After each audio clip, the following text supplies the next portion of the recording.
C'est-à-dire que si on pleure, c'est parce qu'il y a des choses qu'on n'aurait pas fait et que c'est le moment C'est de dire. possible, j'entends, mais C'est une question. oui, mais l'explication la plus simple, c'est un Yom Tov. C'est un Yom Tov, on n'a pas le droit de pleurer. Tu as le droit de pleurer Sukkot? Non. C'est en contradiction avec le respect de la fête. 10 fêtes, 10 joies, mais d'autant plus, encore une fois, je rajoute, puisque le jour du couronnement du roi, il faut au moins essayer de s'efforcer, ne serait-ce que pour la, entre guillemets, politesse, de se montrer joyeux. Je suis content de ton couronnement. Je n'ai pas compris. Yom Tov, je ne connais pas. Je connais Hag, je connais Zichron Teruah, mais Yom Tov, je ne connais pas. C'est un mot que tu as inventé que je ne connais pas. Rosh Hashanah, ce n'est pas Hag. Si tout ce que vous savez, alors ça n'existe pas, au-dessus, alors c'est bon. Tu as compris ce que je veux dire. La notion de Yom Tov, c'est qu'il n'existe pas. C'est Hag. Mais ça, C'est marqué, Mishnah. Betza Yolda B'Yom Tov. c'est bien. Alors c'est tout. Quand Dieu l'ordonne, il n'y a pas de spécificité sur Rosh Hashanah. Zichron Teruah, machin, Bramavinu. C'est marqué, oui, mais c'est marqué. Tu parles de notion de joie. Non, très bien. Mais c'est marqué, il me semble, dans la Gemara, que tout. Fais-nous de la place, s'il te plaît. Bien sûr, je suis de la place. Viens ici. Viens. Ouais. Mais là, ta place à toi, normalement. Viens, mon petit. Tiens. Viens. Tu te rends compte ce que tu peux faire? Ben d'accord. Donne-moi la chaise là-bas. Mais voilà, il y en a plein. Il y a assez. Mais là, je vais ramener Darka ici. Viens, Bon, je continue. C'est marqué dans la. Tu peux mettre mon chapeau là-bas, tu veux. C'est marqué. Très bon. Tu rigoles ou quoi? Venez ici, vous avez un problème. Ça me dérange pas, hein, ça me fait plaisir que vous êtes là. Bekitso, ouais, c'est bon. Bekitso, c'est marqué dans la Gemara que toutes les fêtes sont marquées plus ou moins dans la même paracha, donc ils sont un peu, comment dirais-je, un apprend sur l'autre. C'est l'idée générale. Bien sûr qu'il n'y a pas de.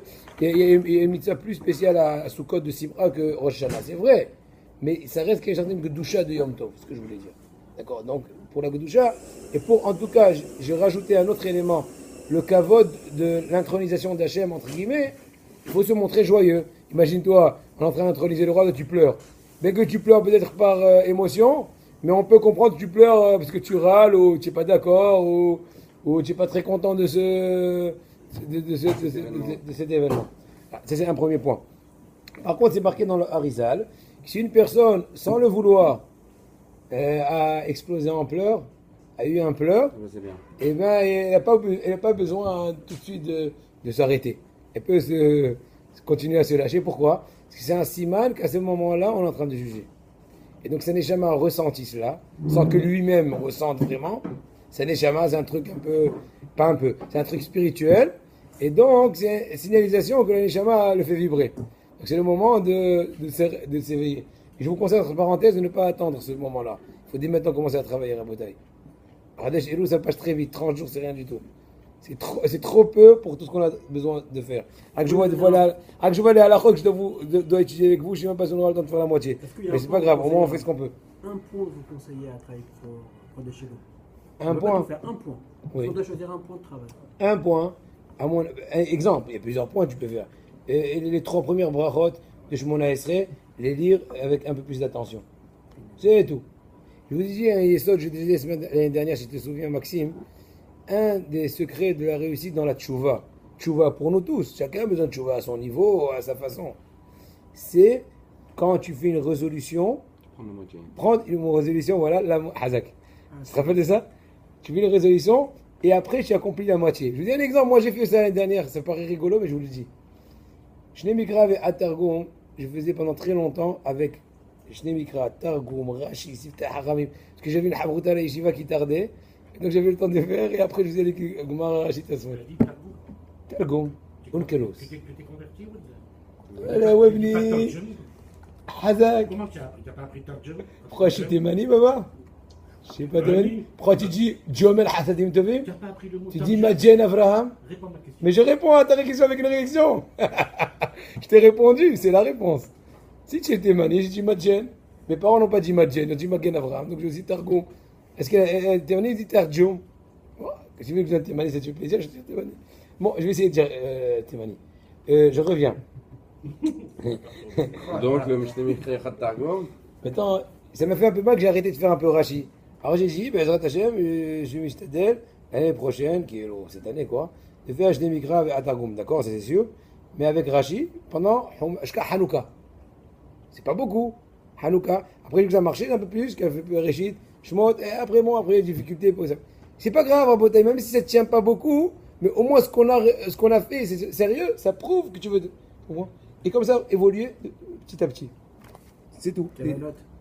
Maintenant, la vente des mitzvot, il faut essayer de raccourcir le plus. Il y a des lieux, ils sont obligés un peu d'allonger étant donné qu'ils ont des difficultés. Bon, il faut voir en fonction de la chose. Mais de façon très générale, il faut favoriser de faire en sorte que la chose soit très courte, étant donné que les personnes perdent la concentration, perdent un peu le sérieux, papotent. J'aurais parié 1 million d'euros. C'est qui le rédacteur du livre? Chez qui tu lis là? Hein? Le rédacteur, C'est un rabbin d'Alger. Allez, Roland, Il a raison. Alors c'est qui? Chez qui tu lis? C'est un sefer. c'est un Gallimard. Je vais t'expliquer. Celui qui a écrit ce livre-là, il est anonyme, mais je le connais.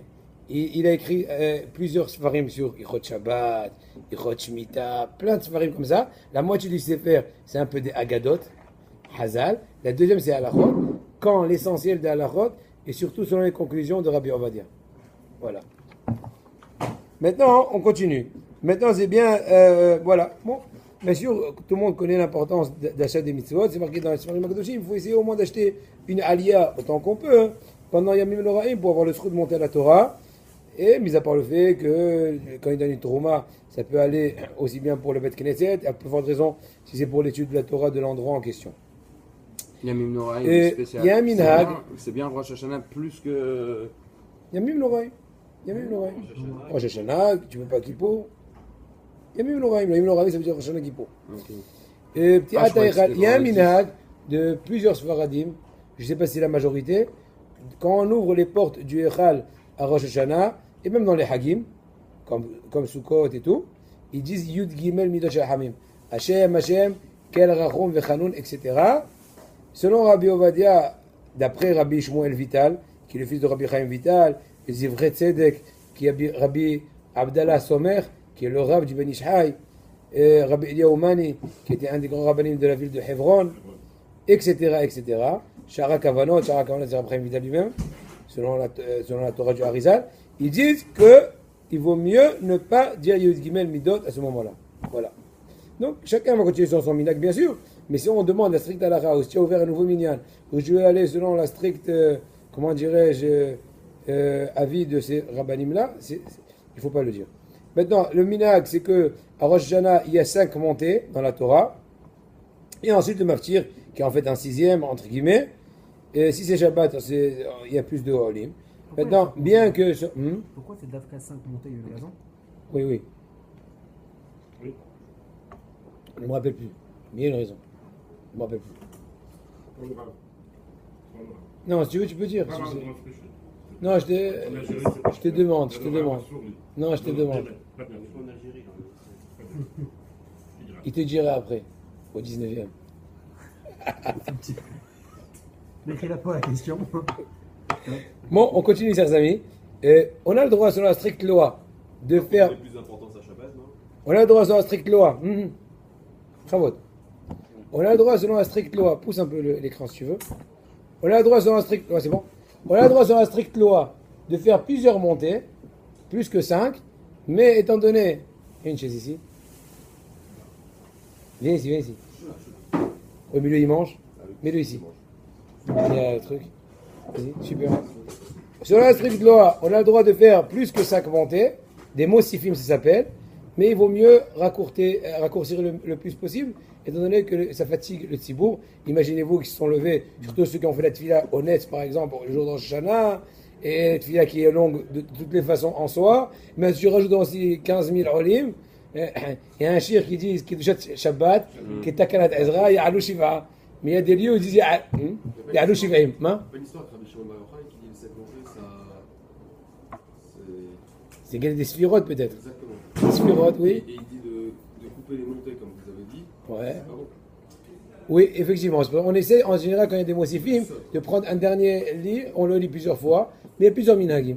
Il y en a qui découpent autant qu'il faut. Imaginons, il y a bar mitzvah, ceci, cela, donc il y a besoin à l'oncle, le cousin, tatati, et donc il y a 12 montées, alors, ils découpent un peu plus petit, tu vois, 12 petites montées, ou bien il y en a qui font comme tu dis toi, que la dernière montée, rebelote. Chacun, les deux minagim, ils sont bons. Mais de façon très générale, il faut faire en sorte de ne pas alourdir sur le tibon. C'est Très important. C'est Rosh Hashanah, c'est Shabbat, c'est cette montée Oui, toujours dans tous les cas. Shabbat est une bonne raison en soi. Quand il y a un brit, Bezrat Hashem, à chacun pour Hashem, quand il y a un brit, à Rosh Hashanah, tu ne pourras pas le faire Roman. On n'en sait rien. Bon, Comment ça, j'avais des briques au Oman, moi? Non, remarque, comment tu fais. oui, tu vas prendre ta femme et ton moment. J'ai vu une brique au Oman. Ah, mais comment tu veux le faire? C'est quoi, ils vont ramener un Tinoc à moins de 8 jours, il le Non, remet en avion? la femme, elle était déjà là. Espèce de banane. Elle était en Ukraine avant? C'est au moins 3 mois avant, elle était en Ukraine, parce que je peux pas prendre l'avion. T'as 1000 familles qui habitent, 1000 personnes, pas 1000 familles, t'as 1000 personnes qui habitent sur place. Ah oui, Je donc pense que c'est c'est possible. sûrement une personne de là. Ouais, sûrement, ouais. Parce qu'au niveau truc. Non, c'est impossible. Voilà. Mais en tout cas, ou bien voilà. En tout cas, dans ce cas-là, quand est-ce qu'on fera le Brit Rabotai, le jour de Rosh Hashanah, s'il y a lieu? On fait après Kriyat Torah avant la Tkiot. Étant donné qu'il y a le sang du Brit, qui rappelle un peu le Brit avec Abraham, et la Tkiot, c'est Yitzhak, pour mélanger. Il y en a même qui font en sorte que le Tokea, c'est lui le Moël, de laisser un peu de sang ici, légèrement, et de sonner avec le chauffard, pour mélanger tous les srouyot des deux mitzvot extraordinaires. C'est-à-dire que le Tachanoun. Attendez, il faut que je réfléchisse. Après, Tachanoun. Non, il n'y a pas de Tahané Rosh Hashanah. On ne fait pas vidouille. Parce que c'est un Yom Tov. J'ai vu la veille. Oui, la veille. Mais pourquoi? Non, depuis la veille, honnête, on fait plus à Chamelon. Pourquoi? Parce que c'est un Yom Tov. Oui, mais honnête, vous avez dit. Ouais, La veille honnête. ouais, honnête. Nous, en Rosh Après, Hashanah, on fait non. le bidouille, hein. On fait le bidouille. La veille? La veille de Rosh Hashanah. Ok, va de Rabbeinu? Ouais. Ouais. Eh ben, je sais pas, c'est un problème. Ok, ou Il y a bien pas on de- oublie. On oublie. Ben, je vais pas dire, je vais pas être insolent. Non. Sachez quand je dis je sais pas, ça veut dire je veux pas crier. La veille, c'est quoi? Ça veut dire c'est mercredi soir, mercredi à 5h. Bezrat Hashem, Rosh Hashanah. Non, Rosh Hashanah sera cette année mercredi soir, n'est-ce pas? Nahon. Mercredi soir, depuis mercredi matin en net, on fait pas Ta'anoun. Et si on fait Sliot, on fait sans Hachamnou Bagadnou. Mais pourquoi c'est juste pendant Rosh Hashanah? Dans les autres en général, c'est à partir de 1000. Hazak, je sais pas. Tu as posé une bonne question, je sais pas. Et pourquoi alors, les Ashkenazes, ils ont le droit de faire bidouille ou c'est une loi? Non plus, une halakha sur Anaro. Alors pourquoi on fait bidouille en Rosh Hashanah? Non. Je ne sais pas, qu'est-ce que tu Pas dis? forcément, C'est un problème, on va essayer de trouver la résolution. La réponse, je ne peux pas leur donner, parce que tu as cité Chaim Vital tout à l'heure. Rabbi Chaim, tu dis. Voilà. Allez, commence. Voilà. Ah oui, non, je vais pas te laisser. Alors, t'as béni Rabbi Chaim Vital. Hazak. Voilà. Parce qu'il a cité tout à l'heure. Mais il donne l'explication pourquoi depuis le matin pour la veille de Rosh Hashanah. Pourquoi? Il laisse pas réfléchir, je sais. Encore une fois. Parce que c'est Inyan de Briat Haolam. La première Avera, elle arrive, c'est quand? Mais avant ça, il n'y a pas eu d'Avera qui arrive. Pourquoi tu veux faire du tout? Il y a ou pas? Il veut dire une explication personnelle, originale. De Rabbi Haïm Patrick. Ne permettez pas de faire ça. Jamais. Non, en vérité. Non, je l'ai introduit parce que. D'abord, Gilvino t'a béni. Post strictum, PS. Non, écoute, il dit que, étant donné que Rosh Hashanah, c'est le jour de la création de l'homme, le jour où on prend tout à zéro, et le jour qui est avant zéro, c'est un jour pur, donc on ne fait pas de talon. D'accord? Voilà. Et. Avant, alors. Bon. Ah non, on fait pas Tachamou en fait, on fait confession de tzaddik, c'est ça qui se passe. Ah, c'est d'autres choses. Non, mais Moi, même je il m'en a dit rappelle pas. vidéo. Je m'en rappelle pas. Non, tu dis Hachamno, non, il ne faut pas on fait dire. pas Chamnou, on fait Non, j'ai pas fait de vidéo. Si on demande à Kadosh Baruch Hu, c'est dommage Kadosh Baruch Hu devant. Le vidéo du Gaon de Vilna où on dit Hacham, on lit plein de Ouais, trucs. ouais, c'est vrai aussi. Pas du Gaon de Non, Vilna, la du veille, Gaon. la veille, non. La veille, la veille. Rien, la veille. Non, pas la veille. Bon, top, l'homme est chané. Non, Bon, là, il est un jour pour avant. Ouman, vous aurez Ben Hachem une dérogation. adracha spéciale. Voilà. Maintenant, on a parlé tout à l'heure maintenant par rapport à dormir. Dormir le jour de Rosh Hashanah, c'est marqué dans le Rouchalmi, dans le Zohar. Dans le Rouchalmi, dans le Zohar. Tu peux répondre? Il faut dormir qu'après Hatzot. Non. Mais au mieux, ne pas dormir toute la journée. Parce que c'est marqué que celui qui s'endort à Rosh Hashanah, son mazal hasbe shalom, toute l'année s'endort. Donc on n'est pas intéressé. En tout cas, dans tous les cas, si une personne est fatiguée, et en général elle est fatiguée, surtout si elle s'est levée tôt, Si on fait le net, voilà. voilà, on a le droit de s'assoupir un peu après Hatzot. En Eretz Israël, par exemple, Hatzot c'est 12h45. Ailleurs, il faut voir, selon l'horaire. Et s'assoupir, maintenant 20 minutes, 1 heure, je ne sais pas combien, chacun. Il ne faut pas en tout cas s'engloutir. dans le sommeil, étant donné que le jour c'est un jour de Teilim. Je pense que c'est votre femme. Elle a appris. Ok, merci. Un jour de Teshuvah, c'est un jour de Teshuvah, c'est un jour de. Chaque seconde à Rabotai Rosh Hashanah est en fait cruciale pour le futur toute l'année Rabotai. Cette semaine, j'ai réfléchi et je me suis dit, si on voit tout ce qui a été décrété à Rosh Hashanah par exemple, Rosh Hashanah ça a été décrété que Rabbi Ovadia nous quitte. C'est une perte colossale Rabotai. C'est le krach boursier de Wall Street et à la puissance Wall Street, etc., etc. Tous les malheurs qu'il y a eu toute cette guerre-là. Et je me suis dit, attends, mais tu as oublié pourquoi tu vas si loin. Cette année-là que j'étais perpète désolé pendant 3 mois, j'étais en truc avec l'hôpital, avec ta femme et tout. Ça a été aussi décidé à Rosh Hashanah. Donc il ne faut pas aller chercher que des exemples extérieurs à soi-même.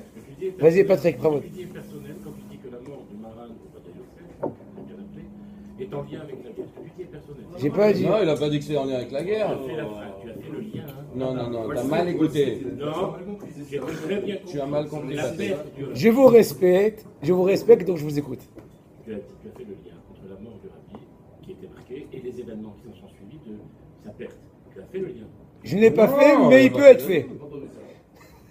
Non, il n'a pas dit ça, Patrick, tu te trompes. Il a dit à Rosh Hashanah. C'est avec- Depuis Rosh J'ai fait Hashanah des d'avant. virgules. Seulement, je dis pas quand je dis. Je dis pas virgule. Ouais, avec Patrick, il faut dire Bon, virgule. dès aujourd'hui, nous allons essayer de. Accent circonflexe.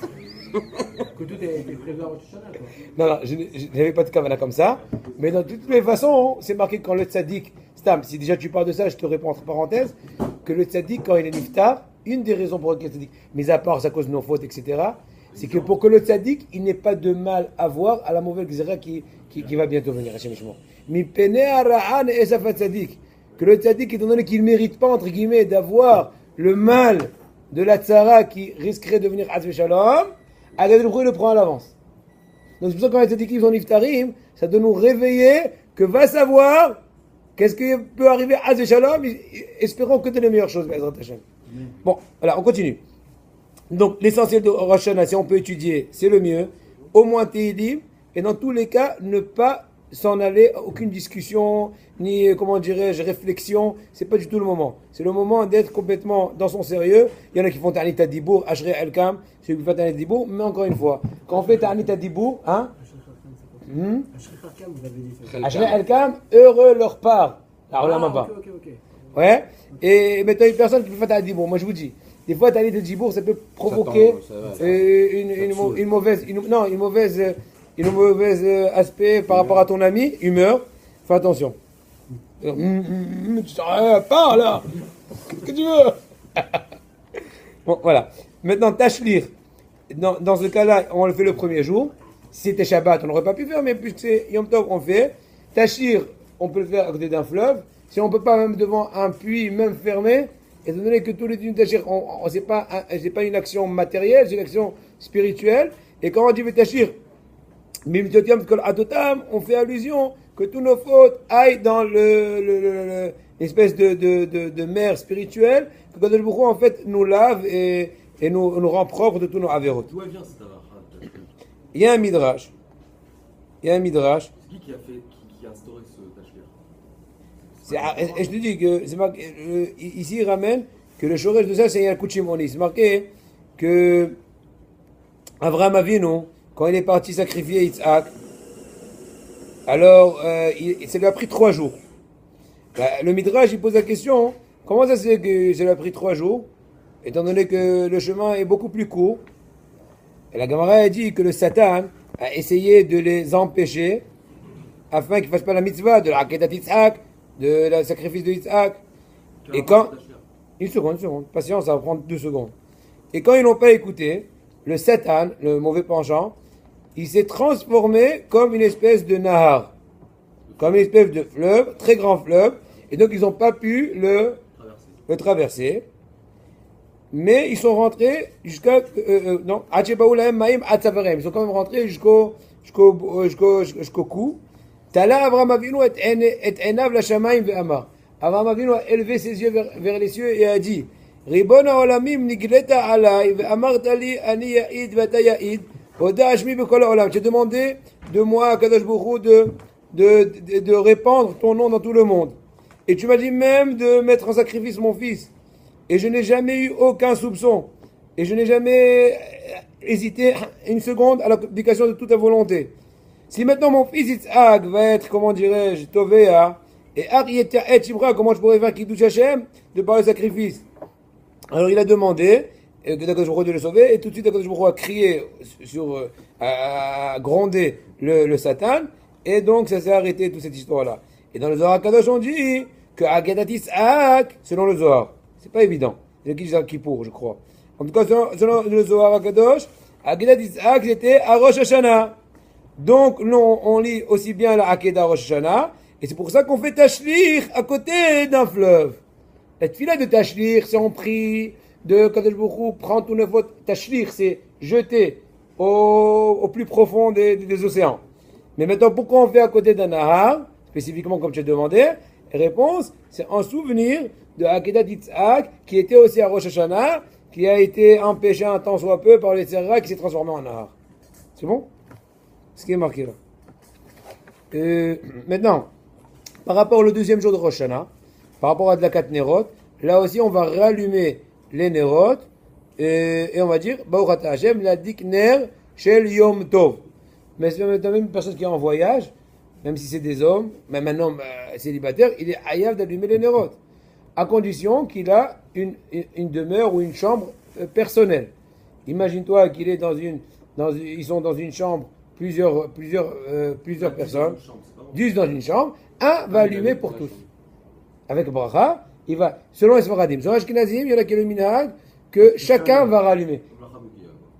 Si tu veux, voilà, mais selon les Sfaradim, c'est un problème de bracha levatala, et donc un seul allumera pour tous. Voilà. La question se pose aussi quand on va chez les parents. Des fois, un jeune couple, ou même pas un jeune couple, il vient chez les parents à Shabbat. Si les parents ont donné au couple une chambre personnelle, de telle façon, il dira Ben Sion à Bashaoul, que les parents ne rentrent pas du tout dans cette chambre Shabbat. Si par exemple, ils rentrent des fois, il y a une armoire pour prendre une chemise, eh ben non, ça coupe un peu l'aspect personnel de la chose, et tu n'es pas ayav, tu coûteras la mère de famille. Mais si tu es vraiment personnel, dans ce cas-là, à moins de cas d'incendie, il faut aussi être prudent. Bon, d'accord, j'ai pas dit. Non, c'est une question, c'est-à-dire s'il y a un secouille comme ça. Eh ben non, oui, il faut pas rentrer dans. déjà allumé, donc De quoi? Tu rigoles ou quoi? Non, c'est pas tu as grave. déjà allumé. Non, mais on fait ça dans la cuisine. On doit faire ça dans une chambre. Ouais, d'accord. Avec les enfants, ça pose beaucoup de Non, problèmes. mais si vous êtes dans une maison, plusieurs participants, donc là, vous mettrez dans un endroit commun pour tous. Dans la salle à manger, j'en sais rien, moi. Parce que j'ai une chambre privée, donc je peux allumer les bougies au salon. Tu as une chambre privée à toi seul? Ouais. Alors il faut Dans allumer. la chambre. Dans la chambre. Ouais. Normalement. Privé que tu fermes la avec les porte. enfants, Mais les ça, enfants, ils rentrent pas, les pour parents, matchs, ils rentrent tu fais pas. ça. Avec bracha. Encore une fois, privé comme j'ai expliqué. fermes la porte. Au niveau que j'ai expliqué. Non, sinon tu prends juste la petite. Bon. Oui, mais si t'es sans enfants, tu peux le faire. Avec tes enfants. C'est une demi-heure, ça. Maintenant, cette année, je vous ai déjà dit tout à l'heure, Be'ezrat Hashem, si on aura le temps, peut-être le prochain cours, un truc comme ça, on va étudier aussi un peu la halachot de Eruv et Tafshilin, étant donné que cette année, Rosh Hashanah, c'est Hamishi Shishi, c'est jeudi, vendredi. Il faudra cuisiner Be'ezrat Hashem le vendredi pour le Shabbat Shuvah. Et donc, dans ce cas-là, pour que ce soit permis, il faudra faire un Eruv. Il y a plusieurs détails sur quoi le Eruv. Faire le Eruv en soi, c'est très facile, mais bon, il faut aussi comprendre ce qui se passe. Généralement, la Shemitah, c'est la fin de la Shemitah, c'est intéressant. Oui, on a commencé hier au collège à étudier l'Achad de la Shemitah. Premier Achad qu'on a étudié, c'est déjà délimiter les limites des Eretz Israël à l'époque qui sont montés à Olé Mitzrayim, dans la conquête. Tu peux donner les boulots d'Israël. S'il te plaît, ne pas la faire. Dans les conquêtes, ne fais pas honte. Pas du tout. Dans la conquête de Mitzrayim, où est-ce qu'ils sont marqués les Gvulot? Essentiellement, il y a plusieurs Gmarot et tout. Ils sont Parashat Masei. Parashat Masei, Perek Lamed Dalet, Pasuk Gimel, etc. Là-bas, c'est marqué le truc. Voilà. Ça, c'est les... produits de latte alors. Mais, regarde, si vous parlez, je réponds. Mais, étant donné qu'à Israël, quand ils sont montés d'Égypte, ils n'ont pas véritablement conquis tout le maximum de territoire qu'Akadosh Baruch Hu, théoriquement, leur a octroyé dans la Torah. Or, la Gdusha d'Eretz Israël, quand je dis Gdusha, je parle surtout au niveau de Trumot Ma'asrot, l'obligation de prélever tous les prélèvements des fruits et légumes, et aussi la Gdusha de Shevi'it, tous les halakhot de Shvi'it. Si vous voulez, on peut étudier Be'ezrat Hashem, un peu de Halakhot Shvi'it, c'est très intéressant et c'est aussi très actuel. Si vous voulez, Be'ezrat Hashem, ça c'est un. Et alors là, tous ces halakhot-là ne sont actuels que dans les lieux qui ont été véritablement conquis par ce Yoshua, Olem Mitzrayim, et toute l'époque après. Maintenant, ce qui s'est passé, quand Israël est parti en exil, en Babylonie, après la première destruction du temple, pendant les 70 ans d'exil, et quand ils sont remontés, ils ont donc reconquis. Entre-temps, ils ont, entre guillemets, lâché Eretz Israël. Et donc, ils ont reconquis Eretz Israël. Ça s'appelle Kivush Ole Bavel avec Ezra Cohen. Voilà. Là, ils ont conquis, on dit conquis. Ils ont conquis un territoire plus petit. Si le ma'aloket dans la Gemara, est-ce que la Kedusha Rishona, Kedusha les Sha'ta et les Atid la voix ou pas? La première Kedusha, celle de ceux qui ont de la conquête de ceux qui sont venus d'Égypte. Une fois que la Kedusha était là, elle n'a jamais quitté, ou bien non? Non, étant donné qu'ils sont partis en exil entre-temps, on a lâché la main, entre guillemets, et quand on a fait une reconquête, là, la Kedusha va résider que sur le lieu qu'on a reconquis. Ça revient au même raisonnement que Israël il a laissé Gaza. Donc Gaza aujourd'hui n'est plus Kadosh, mais si, Gaza est Kadosh. Non, aujourd'hui c'est différent, étant donné qu'aujourd'hui on n'a pas la force de Ezra Cohen. Ezra c'était un avis. Dans la Torah. Je t'explique, je te réponds. Mais Ezra, il avait la force de faire la sanctification. C'était un Cohen, c'était un avis. C'est pas de rigolade. Mais nous, on ne peut pas avoir la force de dire ouais, de toute façon, c'est Kadosh, ça reste Kadosh. Parce que même si on a lâché, tu as raison. Parce que maintenant, après que Ezra, ça a été la signature. C'est tout. Tu ne peux pas faire 10 fois. Tu as raison. Mais je pense que la vraie signature, c'est Moshe Rabbeinu. Oui. À le rat de base. Il faut que c'est signé. Le rat de base. Descente, Rat de base, il pose cette question. Qui est le rabbin? Rat de base, c'est Rabbi David Ben Zimra. Il était à l'époque plus ou moins du Rabbi Yosef Karo, ça fait 500 et quelques ans. Il était en Égypte essentiellement. C'est aussi un des grands commentateurs du Rambam. Il était plus ou moins donc à l'époque de Rabbi Yosef Karo. D'ailleurs, ils ont des fois des discussions si je ne me trompe pas. Ça c'est d'un. Le Radbaz, il pose cette question. Je ne comprends pas. On a fait la conquête, donc c'était sanctifié. Il dit un truc intéressant. Il dit quand on a fait la conquête d'Israël, on n'a pas sanctifié avec la bouche. On n'a pas dit Arezé Kadosh. On a fait une conquête, comment dirais-je, entre guillemets, militaire, sans avoir sorti de la bouche la phrase de sanctification de la terre. Chose qui fait que la sanctification de la terre était en fonction de la conquête. Une fois qu'on a lâché, entre guillemets, on est parti en exil, on a perdu la bonne raison de la Kedusha. Hein, c'est fort. Oui, marcher les Juifs, ça va dépasser les limites. Pas que marcher et conquérir, il faut aussi mettre à la porte. Ils ont pas parlé. Hein? Oui, mais ils ont fait des guerres. Ils ont fait des guerres, C'est faire Yoshua, il y a plein de guerres là-bas. Ah bon? Ah, mais Israël pour conquérir Israël, c'est pas juste rentrer, oui, l'ONU, oui, déclaration du État d'Israël. Non, il y avait chaque ville, c'était une guerre. Regarde dans le Navi, dans Yoshua, dans Shoftim, plein de guerres, Gaza avec trucs. Israël, c'était une guerre aussi? Chaque fois, bien sûr. Ils ont pénétré d'abord Éricho, ils ont fait. C'est marqué comment ils ont fait Éricho, tu sais ça? Avec les chauffeurs, mais quoi? Qu'est-ce qu'ils ont dit? Vas-y, dis. Il n'y a pas de rien d'autre. On ne sait pas. N'aie pas peur, tu n'es pas tunisien. Pardon. Tu n'es pas tunisien. Non. Alors, qu'est-ce qu'ils ont dit à Bretagne? Ils ont dit 7 fois Alenu Shabéa. Pourquoi? Yachar et Afour. Ah. Tu savais ça? Non, mais on le Yoshua, fait à qui a instauré Alenu Shabéa, la donne, la tête, qui c'est? Yoshua. Et c'est marqué dans les Svarim que Yoshua, quand ils ont. C'était Shabbat. Parce qu'on a le droit de faire la guerre Shabbat, parce que c'est plus quoi Nefesh. Quand ils ont entouré Yericho 7 fois, chaque fois ils disaient Alenu Shabéa. Mais pourquoi les Moshe? Parce que c'est une. Vas-y. Alenu Shabéa n'était pas dans la tefila autrefois pour clore la tefila. Alenu Shabéa se disait quand on closait une session de jugement. Quand tu finis un jugement, tu dis Alenu Shabéa. Et lui était sûr du jugement qu'il était béton armé. Donc il a fermé. Donc il demandait le jugement et c'est l'ennemi qui tombait. Mais dans mis à part ça, Alenu Shabéa, Bezrat Hashem, une bonne fois, Blineder, il faut essayer de comprendre un peu les termes, c'est extraordinaire. L'essentiel message d'Alenu Shabéa, c'est proclamer la royauté d'Hachem, en un mot. D'ailleurs, c'est pas pour rien que Alenu Shabéa a eu le mérite de faire partie entière des Tefilot de Rosh Hashanah. Dans la Hamida, dans le Moussaf. C'est qui a écrit les noms? C'est Yoshua Tiken Alenu Shabéa. Et Achan, voilà, Achan, il a été metaken Alken et Kavela Hashem. Achan, c'est quelqu'un qui avait pas écouté l'ordonnance de Yoshua, qui avait dit de ne pas toucher rien sur le butin, et Yoshua l'a mis en quarantaine, etc.